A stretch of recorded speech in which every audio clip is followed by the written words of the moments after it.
Okay. Anyway, my name is Gathoni. I am, thank you. I am the community manager at AfriPods. AfriPods is a podcast hosting and distribution platform focused on the African storyteller.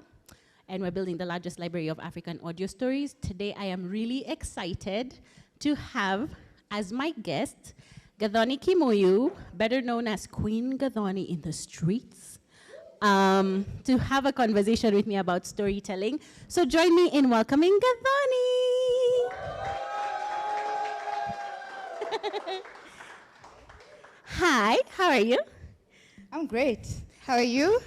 I'm good. Guys, congratulations on having two Gathonis in your midst.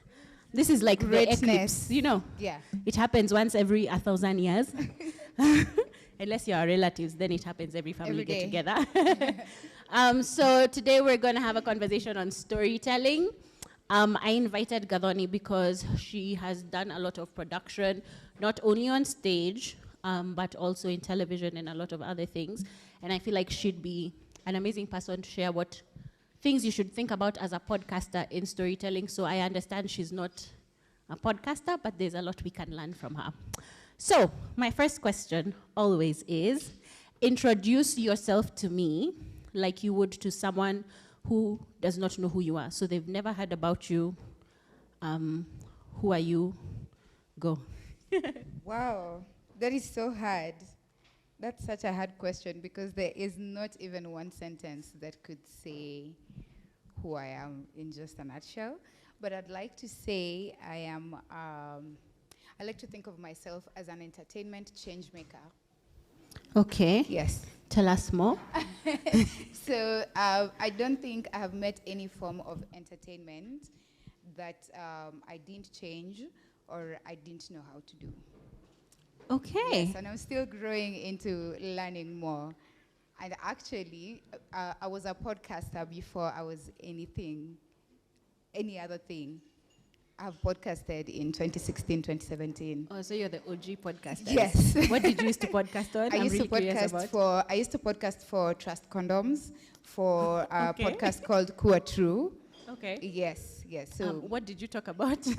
obviously, responsible sex. I used to podcast for responsible sex, and the demographic I was talking to was people between the age of 20 to 26, and it was such a good time. And it was only 7 minutes an episode. Oh, so cool. Yeah. Can we still find it somewhere? Yes, you can. Kua True on SoundCloud. Wow, guys, yeah. SoundCloud. Do you remember? Wow. How many people have their podcast on SoundCloud? Okay. There's no shame. There's no shame in the game. We're the pioneers. They wouldn't work if we didn't crawl. If you're old, please put your hand up. Anyway, so I invited you to talk about storytelling, especially with the work I've seen with your Too Early for Birds. I know you've done a lot of other things, but that one, I think because I've been an audience member and I'm a fan, I felt like you're in a position to tell us or teach us about what storytelling could be like, and we can adopt it into podcasting. So I'm going to start with conceptualization of an idea. So what is it, in whichever place you have worked, what is the steps you go through, or what are the things you think through when you're trying to conceptualize a new idea? What is it that you need to think about when you're trying to think about a story or telling a story? Before you answer, for the people in the audience, when I say storytelling, I don't mean only narrative podcasts. I know a lot of the people here, you might be doing interviews, you might be a talk podcast like me and my sisters, whatever it is that you're doing, I think you'd be able to translate it into that, even if it's interviews or whatever it is. So, conceptualization, what are the things we should consider? So with Too Early for Birds, for example, the first idea, whatever the idea is, it first goes into research more than anything else. Because then from research, and the fact that Too Early for Birds is factual historical Kenyan stories, it has to have very heavy research. So if we say we're telling the story of Wangari, for example, the first thing that happens is research. And research can take as long as 3 months, 6 months. Sometimes we're on stage and there's still more things that are being added to the production as we go. So the research really never stops, but it's the backbone of Too Early for Birds. Okay, so how do you determine what part of research goes into telling the story? Because, I mean, we can learn where she was born, for example. I'll talk about like Tomboya, where we know his death is the thing everyone wanted to talk about. So what is it that makes you decide what part of his like love life you'll go into, or what part of like his political career you'll go into? So for a lot of people and places that we decide to research on or tell stories on, we do our very best to make these places human, relatable. Even the politicians, even the big names, we try as much as possible to show you the other side that is not just books, lying to us on TV. Like, they also have another life. They have children, they take them to school and all of that stuff. So it's very important to humanize them so that even when you tell other parts of their stories, they're relatable to the audience that you're telling them to. Right, humanizing people. I don't like how to do that. Sometimes I'm just like, make them a monster. But I guess humanizing is important. Yeah. When you're doing research, what role does understanding who your target audience is play in that? Does it matter who your audience is? Because I feel like for podcasters, a lot of times before we start, we're like, who is it I'm trying to speak to? And then we build on that. Is that the same thing when you're trying to build your stories? Yes and no, because Kenyan history is important to all of us. So if we've had an audience of people who are in their 70s, people who are in their late 70s, we've had an audience of people as young as 16. So really it goes across the board. It doesn't really matter because Kenyan history is Kenyan history. And if you have time to listen to it, what we do though is, because we know how boring history can be, and I can attest from like high school and how history classes would be so boring. But the one thing we maximized on is to make sure that it's not a boring class. So in the midst of telling these stories, we put a lot of pop culture jokes. So if you're on the internet, if you're Kenyan, if there's something that trended that week before the show, you're gonna find it in the script and you can relate to it. So even as you learn something, you're still entertained. And in the process of that entertainment, you make sure never to forget that fact about your country. So it's a win. Right, so hiding history in TikTok. Okay, but then I feel like when you're saying, even though you have 16 to 70, is there a specific target audience that you think about? So like even the jokes, because I don't know that our parents, God bless them, would understand the joke from the week before. So is there a specific person as you're doing the research and picking even the relatability? Is there someone you think about? It's 26 to 50. 26 to 50 also because affordability of buying tickets. So it's not just, this is the audience we're speaking to. It's the audience that if we say the tickets are 2,000 bob, for example, that's a person who can be able to buy those tickets. So we don't just blindly say, let's put it out for everybody. It's, this is the demographic. This is the demographic that also cares or would want to be entertained in this type of way. So let's do it like this and charge it like this because they can also afford it. Right, so interesting. So for podcasters, I think what I'm hearing is as you build your audience, you should then also figure out or understand what your goals are going to be in the future so that then you tailor your audience to whether it's buying tickets or whatever it is, then you figure that out and work backwards. Yes. Okay, so theater, I know you're doing a lot of theater. I know you've done podcasting, television.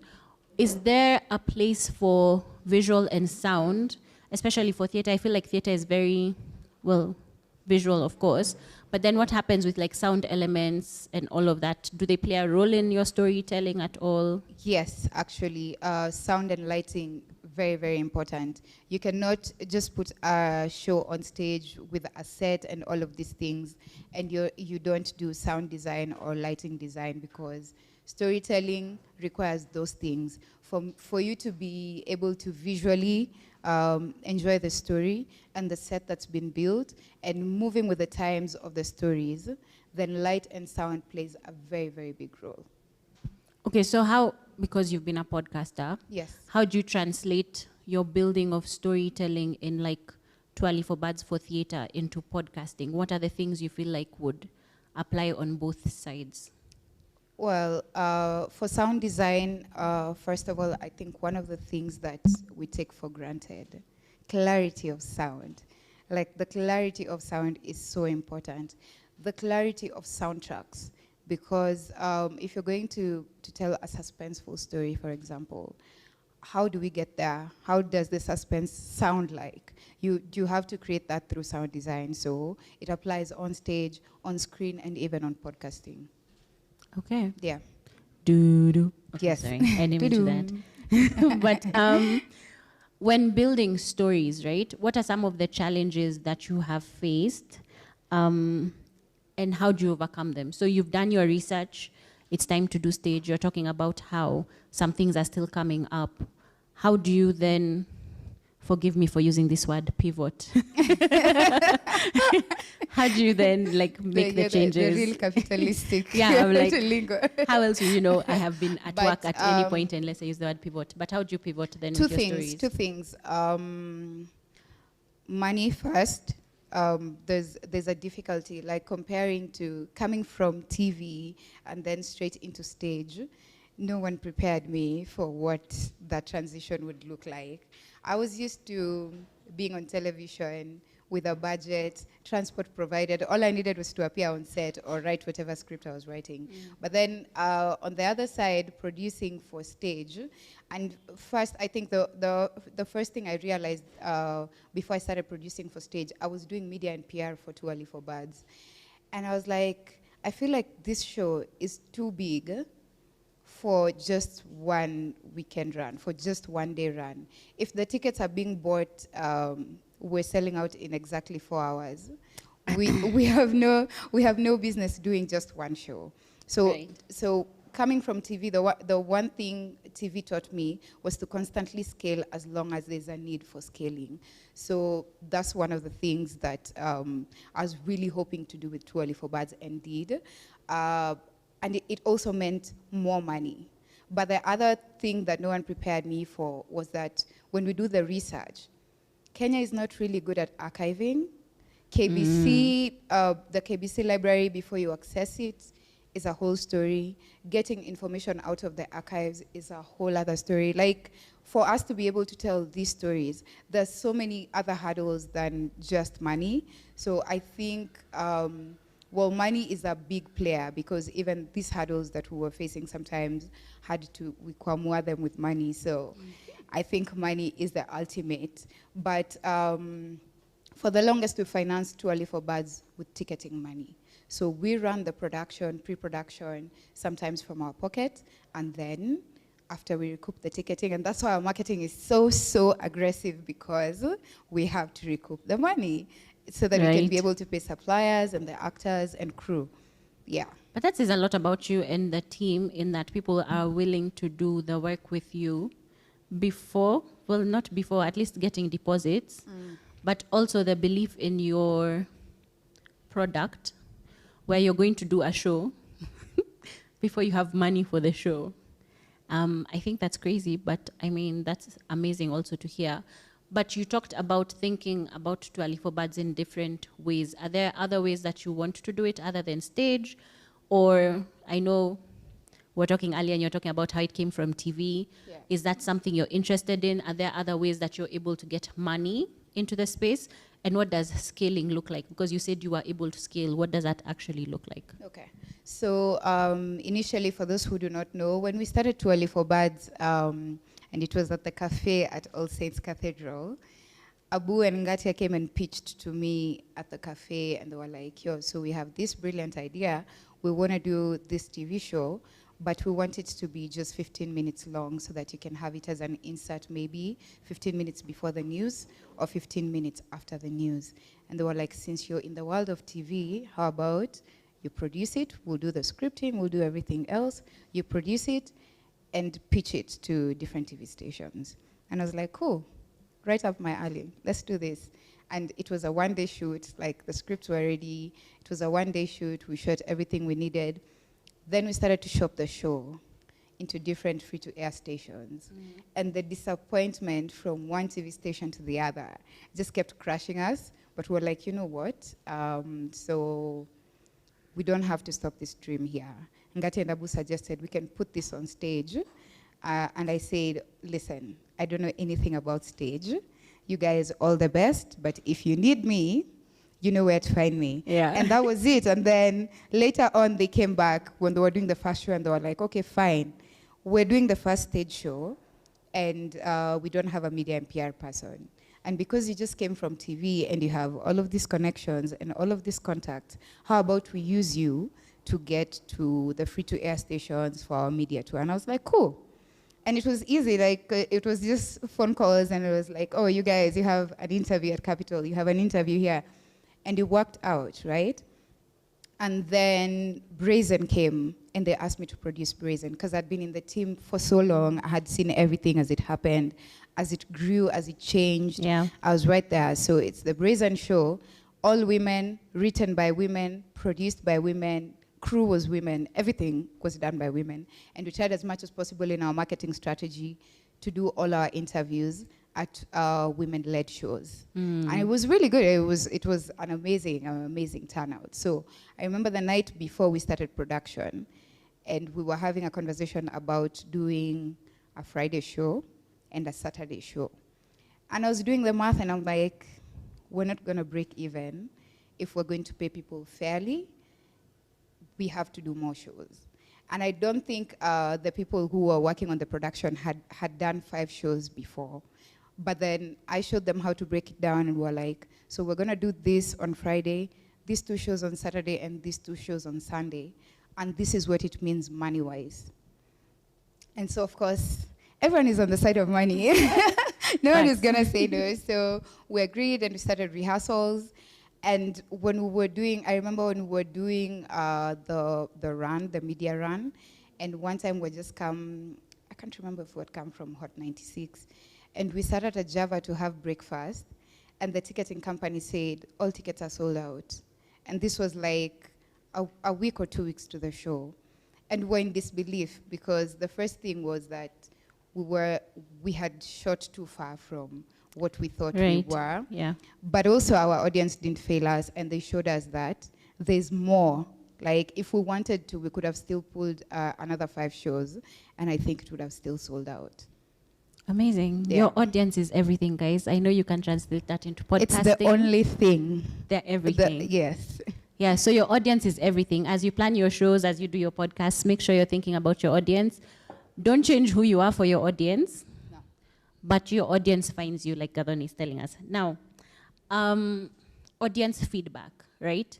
For podcasters, we're always trying to figure out what is it our audience wants, how do we adjust, how are you able to do that for your shows, and how does that affect your storytelling? First things first, we've constantly had feedback from before we started putting out Google Forms where people could just give us information, or they could just DM us on Twitter or Instagram and Facebook.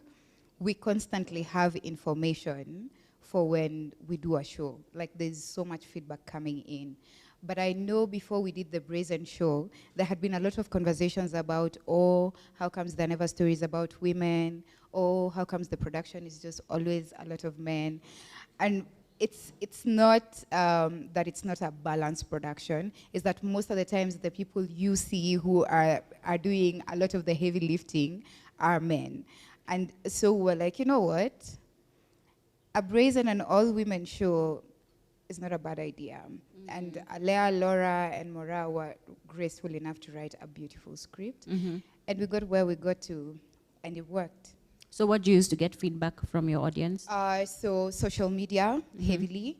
We're hoping to start doing emails this year. But when we're announcing a show, the first thing we do is our first ever fans, whose emails we have. Those are the first people that we email. And but you can reach us. We get our information via DMs or social media platforms, and then we do Google Forms as well. Okay, so Google Forms to people after the show? Yes, and sometimes, and most times, they're very user-specific. So your experience as you come into the auditorium, watching the show, timings, what you thought about the history or the story told. And the funny part is there's an audience that actually comes with notebooks, and they write down the dates that we say to just go and confirm if we're actually right or not. So there's a different type of audience at Too Early for Birds, and we try as much as possible to be able to accommodate them all because they exist. Okay, Yeah. so we can use Google, Instagram, or whatever social media platform. Why emailing? Like, I know you've spoken about emailing, but why would you go into emailing? Why is that something you want to grow into? So I think it's very important to treat yourself as an audience member of the product that you produce or that you make. If it says, if I open my laptop and the first thing I do is open my emails, if you're not advertising or talking to me on email as a product that I consume, then what are you doing? If my first newspaper is emails, the emails that are not finding me well, let at least be one from Too Early for Birds that's finding you well, right? So, and it's that transition of knowing that I have grown to be a woman who's in the office who will open her laptop every other time to check emails. So put that email in there, introduce newsletters as well, and also knowing that email gives you a chance to be more detailed as compared to social media, TikTok, Twitter, and all of this other stuff. Yeah, you're right. Because also I have a podcast with my sisters, and a lot of times, even though we ask for feedback, a lot of people prefer to write us emails. I think also because it doesn't have like the limitation of like 140 characters or whatever it is. You'll find someone who's like, hi, and then they'll tell you on episode 1, this happened, and I thought this, and then episode 2, and then when this person said this, and so they're telling you so much. But I think I had never thought about it because I feel like when you're growing up, you're told emails made sound old. Yeah.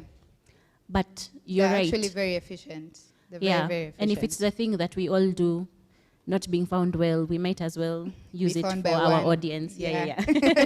One should find us well. Yes. Okay. When it comes to storytelling, what ethical considerations do you put into telling the story, especially when you're dealing with personal and sensitive subjects? So what is the thought behind the ethics of storytelling? Okay, first things first. When we're telling stories about, say, Field Marshal Muthoni, the late, the great, Tom Mboya, when we're telling stories like those, the first thing we do is reach out to their families so that they know that we're telling these stories, so that we also get their permission and their nod that, yes, they want this story told. And we're lucky we've never gotten a no. That's going to be my next question. We've never gotten a no, but it gives me so much joy that there's access to these families and they listen and they say yes. And I remember the last Tom Mboya show, half of Tom Mboya's family was in the auditorium. And after the show, they were crying backstage with us and saying how well we portrayed their father. And that means everything to us. So for us, the first ethical aspect of storytelling is to be able to reach the families of the stories we want to tell and let them know what we're trying to do. Okay, and if you're doing research then, do they do you ask them for, when you've decided how the story will go, do you then get their input, or is it just permission at the beginning, hi, we want to tell this story?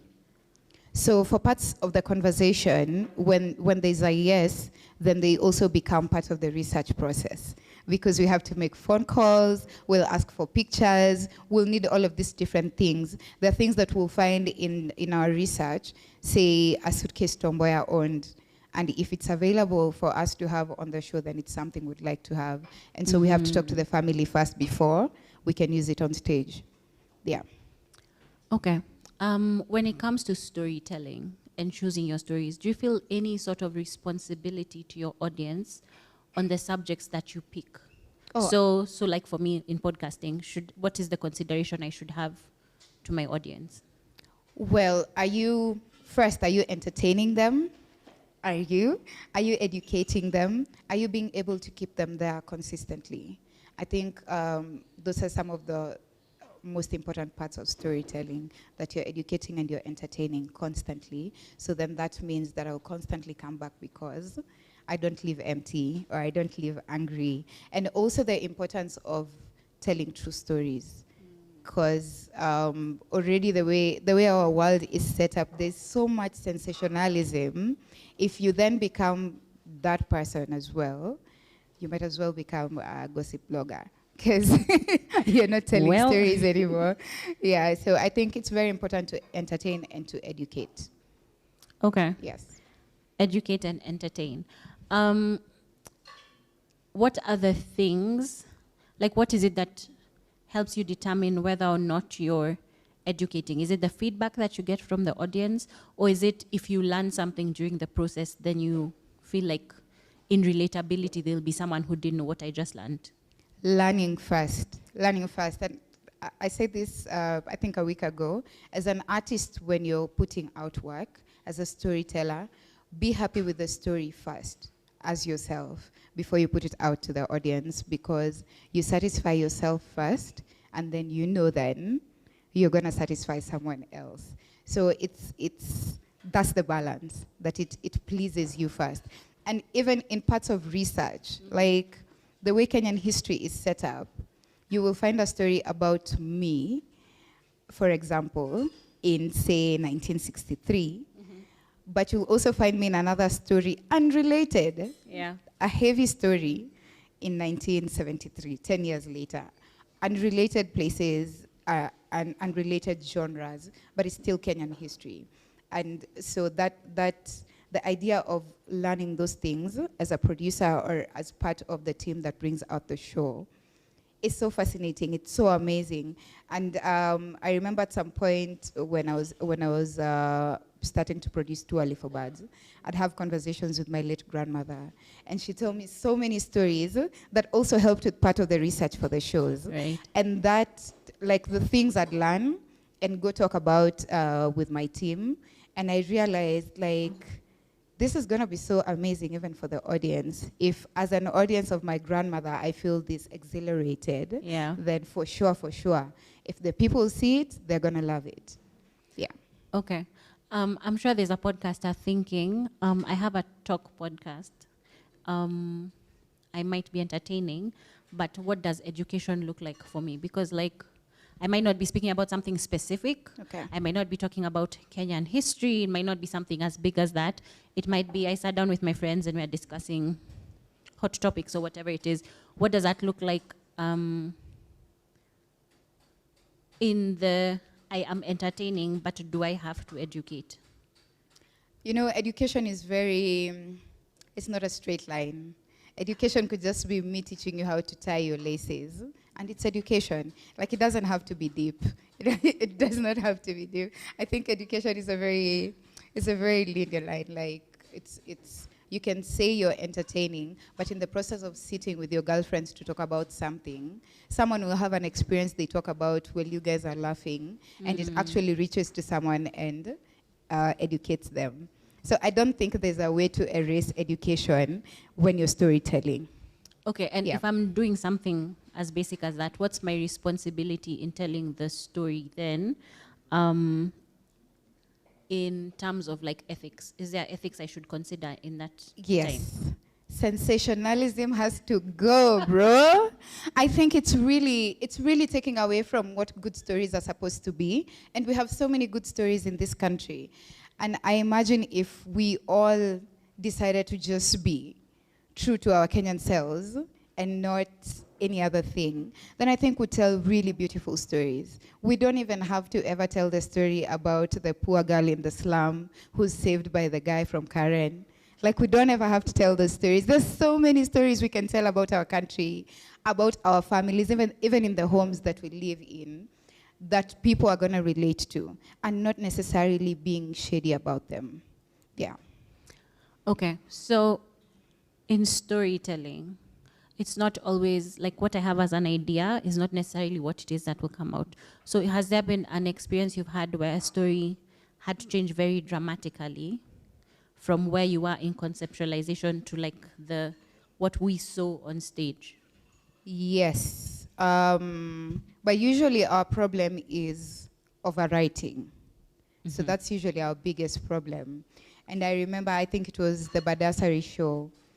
and Abu and Ngatia have these big chunks of papers on a Friday, Friday opening night, that they're trying to memorize.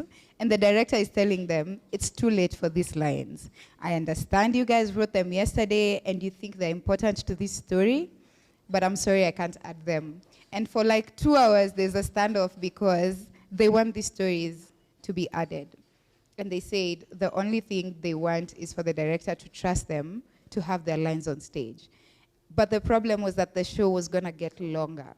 So which means parts of those stories needed to go.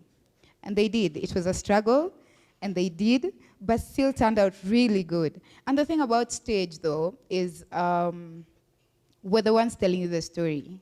So you'll never know which parts didn't make it, and you'll never know which parts like were removed. So it's a very tricky place, but it's also a very beautiful place because it tells me we have so many stories to tell, just not enough time and not enough mediums. Not enough mediums are allowing us to put out Kenyan stories. Start a podcast.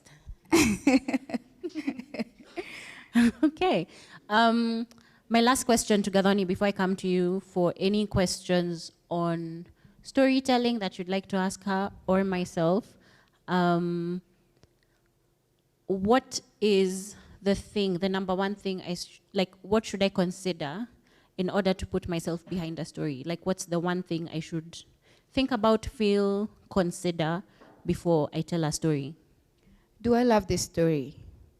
Because loving and connecting yourself to the story makes it easier for you to tell it.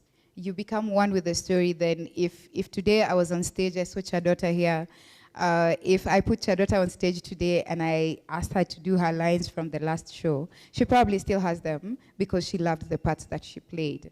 And just connecting with the story and loving it makes it the process much easier. Connect with your stories. Thank you, Gathoni. You're welcome. I want to come to the audience now for any questions you might have, whether on storytelling or podcasting. Any questions? Hands up, please, if you have a question. Any questions? Okay, Andrew, I see you. Also, Kenyans, I love you.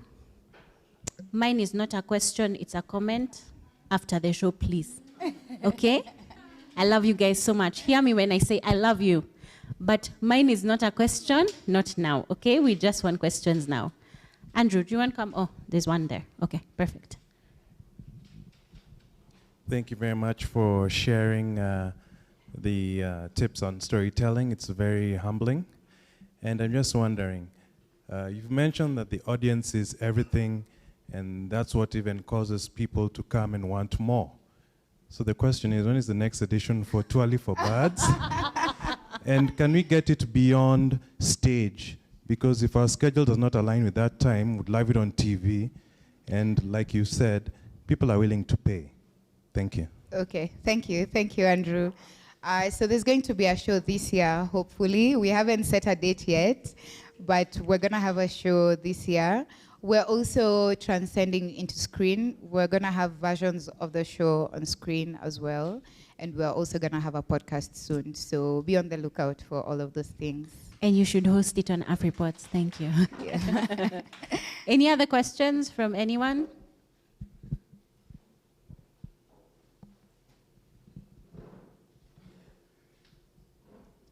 Oh, there's one there. Oh, hey, guys. Hey. Hi. You can hear me? Yes. Yes. So my question is, in the era of AI, in the era of AI, what's the role of the artist? And is there a space for artists in the future? And in research, especially for maybe African concepts, AI is not, our stories are not told very well online. So what's the role of artists in the AI space? And will it affect how our content is made or how our content is consumed? Thank you. Thank you. So I think I'm a very big fan of change digitally. Like I have never fought any digital change, any type of innovation by the internet. And if it comes to make my life as an artist easier, oh, well and good, I'm taking it in. I think there's just a thin line between what the ethics of AI are at the moment and how, well, a lot of artists are scared that AI is going to phase them out. I don't think so, because for you to be able to create anything on AI, you have to be human first to be able to generate all the prompts. So your AI is as good as you are as an artist. So I think they blend so well together, and it's gonna make our life much easier. Yes. I think also when it comes to how content will be made or consumed for the African creative, I think it's to our advantage that AI exists because, again, our stories have not yet been told. So if AI is coming in to make it easier for us to tell our stories, then there's an ease in who's able to tell the stories, how we're able to edit, those kind of things. Because if you consider majority of our population is still rural, so if they're going to grow up in a space where AI is a thing, then it's not necessary for that child to learn how to edit if there's going to be something that they can type in and edit, which means it makes it easier for our stories to be told, it makes it faster for us to do our production and everything. So I don't know that there's necessarily a disadvantage. Also, like Gathoni has mentioned, AI learns from us. They don't have enough to learn about us yet. It's still very dependent on us to tell our stories. So as an African artist, as an African creative, AI is only your friend. It can never be anything else at the moment. Yes. Yeah.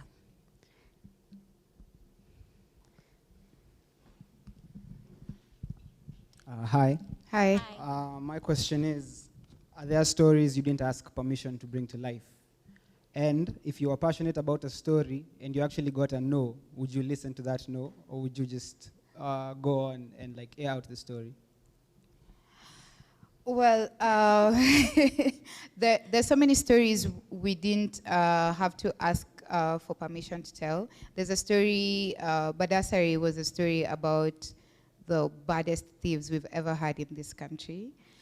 How would you even start to go to their families and tell them, Cheki, tunajua mtoto wenyu alikuwa mwizi, so we'd like to tell their story. I think also it's about reading the room.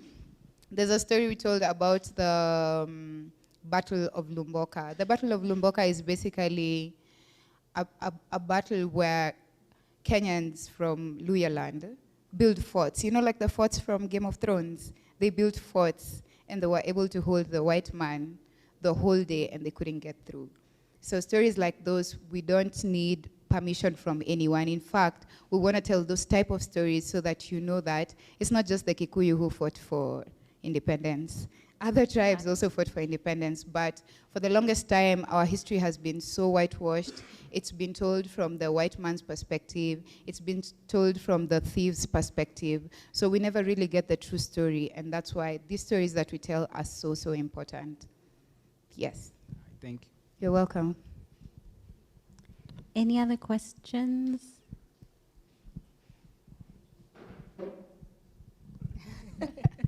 Hello, Queen. Hey. And the other Gathoni. Hi. Mine is not a question. I'm just kidding. I'm just kidding. Chukweni your mic. I have two questions. Okay. My name is Musa, and Too Early for Birds focuses on Kenyan history. So I want to understand how important is that cultural authenticity and representation in storytelling, in podcasting especially? And the second question is, and I like the question on AI, so what are the emerging trends in storytelling for the future? Where do you see the future of storytelling in podcasting heading? And are there any emerging trends and innovations that particularly excite you? I feel like I've forgotten the first question.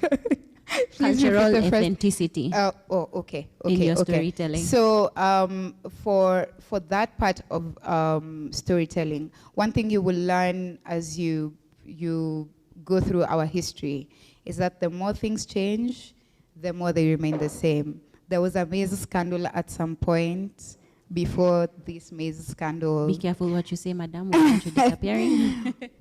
Tutanza hashtag, msiogope. I fear nothing. But yeah, I think it's very important for purposes of the future, the past, and the children that are coming especially. We have to constantly remind ourselves and remind the next generation what our cultures are, what our history is, how we got where we are, what our ancestors, our great-great-grandparents did for us to be able to sit here freely, and we don't have to worry about we have to be home by 8 p.m., or for us to move around Nairobi, we have to have a pass. Like, for us to be able, the continuity of our stories is fully dependent on the stories that we continue to tell. So if we forget our history, then we're failing the next generation. So I think that's my answer for that question. You want to take the other one? No, I agree with you completely. I feel like sometimes the disadvantage we have is we've not been allowed to determine what part of our histories were okay or what part of our history was right for us. We've been told what part of our history we should accept. So I think it's important, the space you're creating, because it allows us to, I'm not saying our history is all good, but it allows us to pick what we want as our good, not to have someone else predetermine for us what was right for us to accept. On emerging trends with AI and storytelling, I feel like now it's still very tech heavy. It's allowing for voices on AI for the people who, like, it's giving accessibility. Yeah. So for the differently able to be able to come in. So if it's like someone's trying to do a podcast, but they're blind, how are we able to allow them access to whatever it is? If it's someone who's hard of hearing, again, I never know what correct terms are, so forgive me. Right. So if someone in the hard of hearing community is trying to do a podcast and they want to do something that we can understand, then AI voices are a thing that is possible. Or if it's editing, there's places like Riverside, which is what we use to do our podcast, that allows like now to edit for social media. So then you're not worried about how many people in the team are there. Do I have to have a social media person? What is editing? I know at AfriPods we're building something that's AI related, that because one of our focuses is like broadcast to podcast. So it's like from radio stations coming into podcasting. So it's an AI tool that will allow you to figure out where the music is so that it's easier for you to edit. Again, I feel like what it is that AI is doing or technology is doing is just making it easier and faster for us to tell our stories.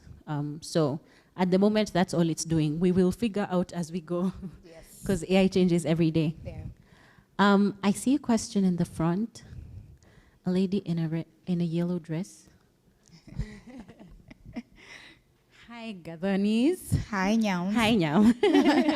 So I'm curious, in the work that I do, which is marketing focus, a lot of the times we have to tell stories, but that are of corporates, organizations, and I understand the humanizing of a human being, right? Yeah. Because I feel like it's easy to draw parallels there. So, I mean, there are things that we can think about in terms of the technical structure of thinking of it as a character and building those kinds of things. But I wanted to hear from you what tips you would give to build that kind of emotional engagement or connection with maybe a podcast around business entrepreneurship.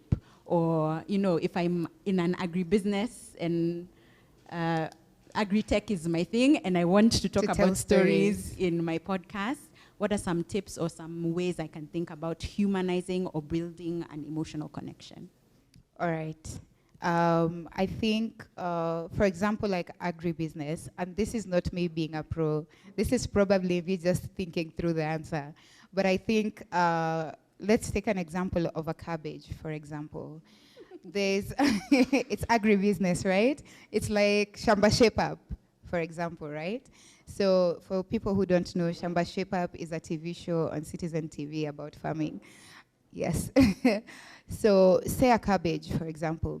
The journey of a cabbage doesn't start until the seed has been put in the ground, right? Well, what is that process of getting the seed and who's getting the seed? And so you use the things surrounding the cabbage to tell the story all the way to completion, or to when it becomes a plate in a Kikuyu home, to, you know, like you've humanized it. Wow. And you've journeyed with it from when it's a seed to where it ends up. So I think it's also just using the things that surround it to make it human. Yeah. Amazing. Also, depending on who your audience is, I would say humanize the cabbage. Because maybe you're trying to teach children how to do farming, so the cabbage can have a voice. I mean, if you grew up in church when you were young, #VeggieTales, you know, we all sang for the cucumber. And so you can be that guy also. I mean, it just depends on who your audience is. True. Yeah. I see There's a another question. Do we have any more questions? Yes. 2 questions. Okay. I see 2 questions. Are there any others apart from the 2? Okay. Hi, Jerry. And N.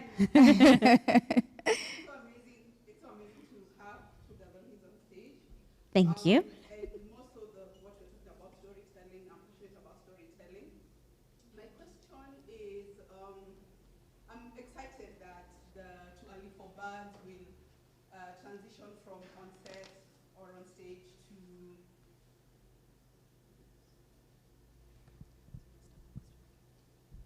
Okay, let's pretend that you didn't hear me. yes. Right? Hi, Gathoni Q and Gathoni N. Hi, Jerry. I am really excited to have 2 Gathonis on speaking to us today, and also excited about storytelling. Storytelling is something that I'm very passionate about.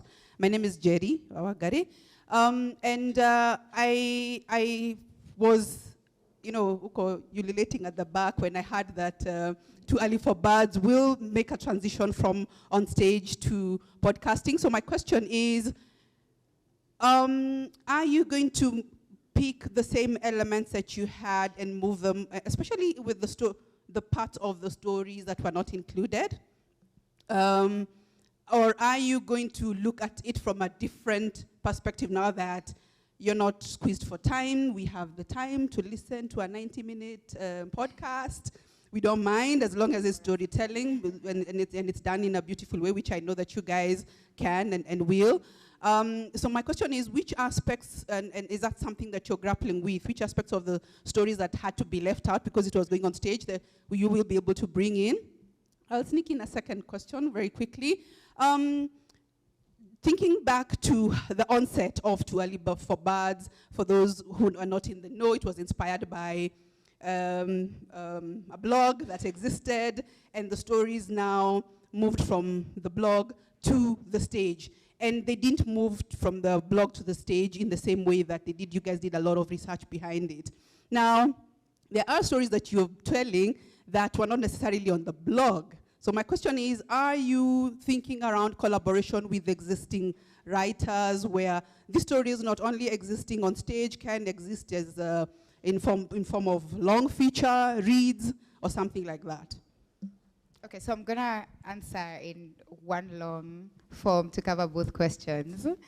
But the one thing which is an advantage and a disadvantage in our house is that with research comes so many beautiful, strong, extremely strong stories.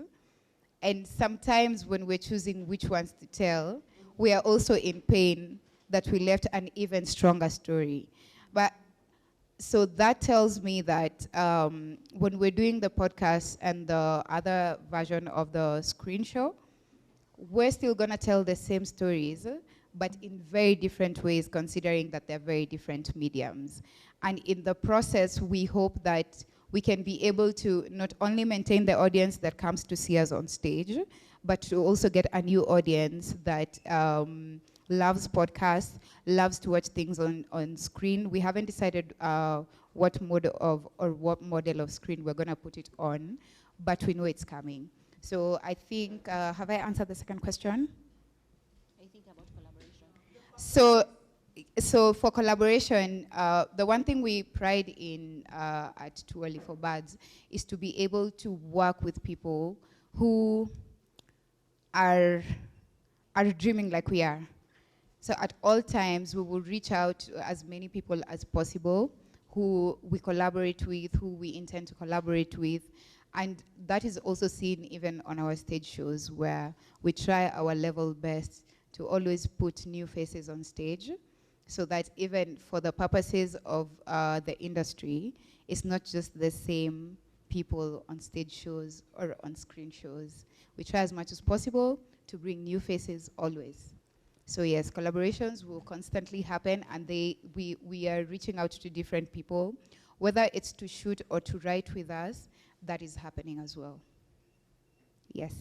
Okay, one last question. Okay. Yeah. Do you also have one? Okay, two last questions, then we are done. So,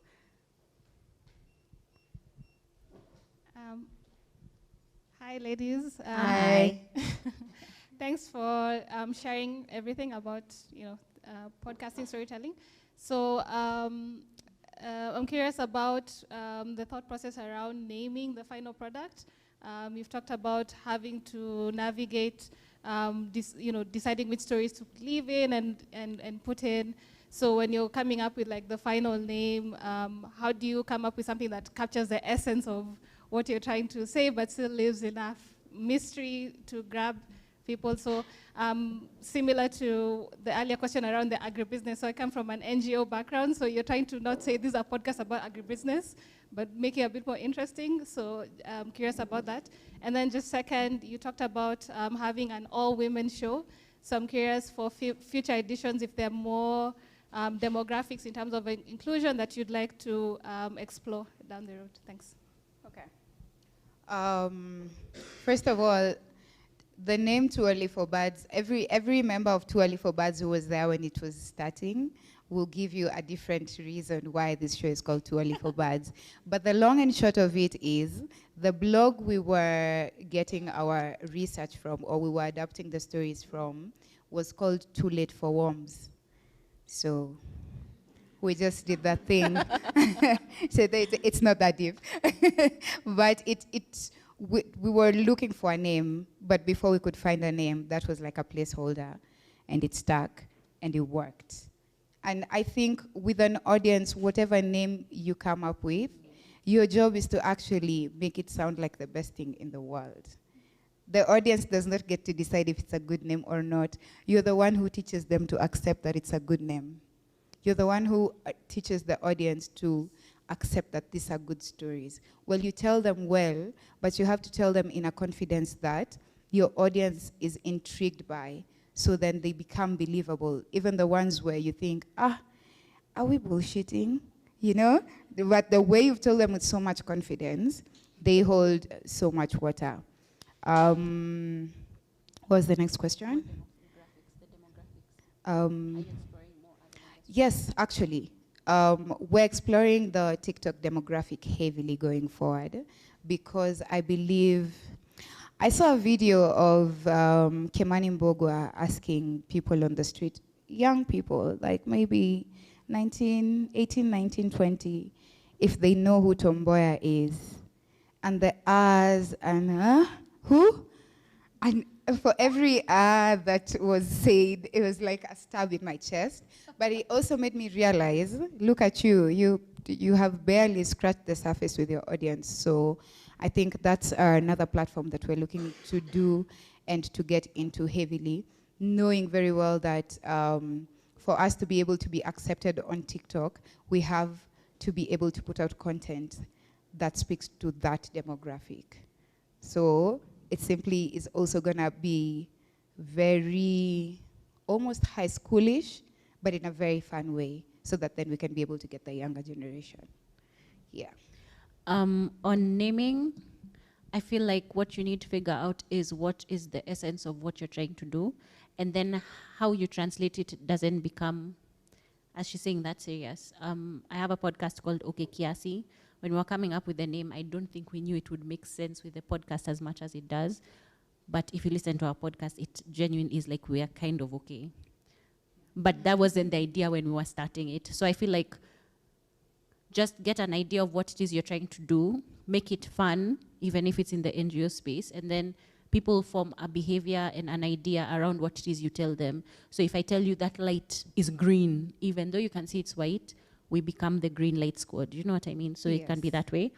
And then speaking for Tuali for Birds and their inclusivity, even though I am not part of the team, I know that they've taken a lot of time and effort in ensuring that every possible community that is Kenyan representing is part of their show. So you'll see Asian, Indian, Kenyans, you know, those people hyphenated communities. Yeah, hyphenated, where people are just like, how Siwetu, they've taken time to include them in that. So it might not be as dramatic as the demographic of a full woman show, but I think they've taken time to include hyphenated, is that the way you say it? Hyphenated communities. Yeah. Kenyan Somali, Kenyan Indians. Yeah, in their teams, so that then everyone can somehow, even in the storytelling, relate to someone who's on stage. Yeah. Last question, I believe, is coming from Akinyi. And then we should be done. Hi, Gathoni Squared. Hi.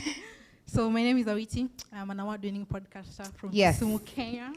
Yes. Let them know. That's how you introduce yourself. Yeah, I host a podcast called Unspoken Podcast. It's a podcast on personal development. So I've been doing podcasting since 2020. I guess this is my fifth year in podcasting. So in regards to storytelling, is it safe to say that a good story makes a good podcast? Is it safe to say that a good story makes a good podcast? But now, I'm struggling with, I think, storytelling, because I'm at a point where I release 2 episodes a week on Wednesday and on Sunday. So I feel like at times when I'm about to record, my head is like empty. I don't have like enough stories to tell. I feel like the episode is gonna be boring when I don't have stories that are gonna indulge with the topic I'm talking about. So how do I work with that? Can I take it? So I think one of the things that I'll talk about content creation, including storytelling, because content creation is also storytelling. But one of the biggest faults we have in the industry is to not write. We don't write. A lot of us don't write. We want to just get into the studio with a topic top of our head and start talking to the microphone. You have to write. You have to plan. Even if it's in point form and say, we're talking about firstborns today and their personal development. Who is the firstborn that I know that I can invite to this podcast? What are we also going to talk about? How does that affect the storytelling aspects of my podcast? So you have to plan, you have to have a schedule of stories so that even on the days that you don't feel like going into the studio, you have a ready script, you have a topic, and you have a guest. The rest you can always wing. Yes. The other thing I say for a lot of creatives, I feel like we're afraid to take time away or to rest. Sometimes the reason why you don't have an idea is because you're tired, and that's okay. You need to rest. So maybe you need to take time off away from your podcast. Your audience will not faint. They will not die. They will not run away. It allows you to be able to take time to figure out what it is you want to talk about. Are you really giving them what it is that they're worth as your audience that you have grown? Because you don't give them half stories. If you're feeling like something's wrong, it means it will translate to them. Because if they've been with you for 5 years, when you're not able to tell the story right, they're able to tell that you're not saying the story right. So maybe take time away, think about it, write notes. Anytime you get an idea, note it down somewhere. It might not be a full-blown idea, just scribble it, because that's what then you can go back to when it's now this time when you're like, I don't have anything. That's what you can go back to. Yeah, and also as an artist and as a person who writes and as a person who gives myself in art form, it's also very important to know when you're at your best and take that time to batch shoot so that if you're gonna be not okay for the next 3 weeks, you still have content for a month. So you batch shoot and your downtime never affects the quality of your product. Yeah. Thank you. Awesome. Thank you so much, guys, for being here. Gathoni, thank you for being here. Thank you for having me. Please tell the people where they can find you. Oh, thank you, first of all, for coming, for showing up. Bro, this thing was sold out in, wow. So thank you so much for the commitment. Thank you for coming. You can find me on X. X is not a real place, so sometimes when I'm going crazy, don't hold me accountable. But you can find me on X at Queen Gathoni. You can find me on Instagram at Queen Gathoni, and sometimes on TikTok same handle at Queen Gathoni. Yes. Where can we find Too Early for Buds? You can find Too Early for Buds on the same platforms. It's Too Early for, the number 4, Buds, on Twitter, Instagram, and TikTok. I like how you changed it back to Twitter, because when you said X, I was like, which millennial? I'm trying. I keep trying to not say X. Thank you for being here. Thank you so much for being here, everyone. I am Gathoni. I am from AfriPods. You can follow us at AfriPods on all social media platforms. You can check us out. We offer free hosting for your podcast. Wherever you're hosted, come to us. We are better. You can check us out, afripods.africa. Again, free hosting. You can migrate, do whatever you need to do. And then my handle is Podcasting in Africa on Instagram. Follow me, ask me questions, whatever you need. Oh, I'm also a podcaster. My podcast is OK Kiasi, at OK Kiasi everywhere. So thank you for being here. Thank you for making time. You guys are awesome. We're not chasing you. I don't know if Gathoni will still be around. Talk to each other. You know, ask each other, what's your podcast name? I'm still here. Gathoni is still here. The bar, restaurant, let me use the word restaurant, is still open. Tea. Dawas, I'm waiting for him to nod before I say something he doesn't have. And then also, if you want something strong, if you want to do, it's also there. So please enjoy yourself. And thank you guys so much for making the time to be here. Special thank you also to Semabox. We would not have this technical amazingness here. Do you see the lights? Do you see how we are looking cute? It's Semabox. Yes, they sir. are an amazing podcast studio. You can check them out if you are trying to get your podcast done. They are the people who will get you looking cute and making your sound, you know, how you, if you want to be an award-winning podcaster, Semabox. Also, Baraza for hosting us so graciously. Thank you so much. We could not do this without you. And thank you everyone for being here. Bye, guys. Bye.